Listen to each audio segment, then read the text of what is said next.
যারা আমায় দুঃখ দিয়েছ, গ্রহণ করিয়েছ মৃত্যুর স্বাদ, অভিশাপ নয়, দোয়া করি তোমাদের সুখের জীবন যেন কখনোই না হয় বরবাদ। بتمنى انساك.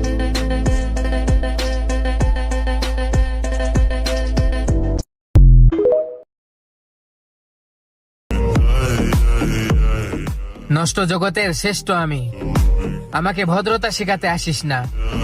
আমি তাদের সাথেও হেসে কথা বলি, যাদেরকে আমি দু চোখে সহ্য করতে পারি না।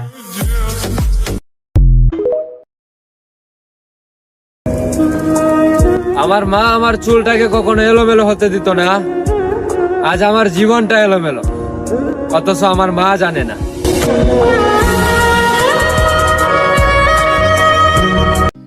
এত হাই হতাশ করে লাভ আছে? 60-65 বছরের জিন্দেগি কখন কি হয়ে যায় এক সেকেন্ডের ভরসা নাই।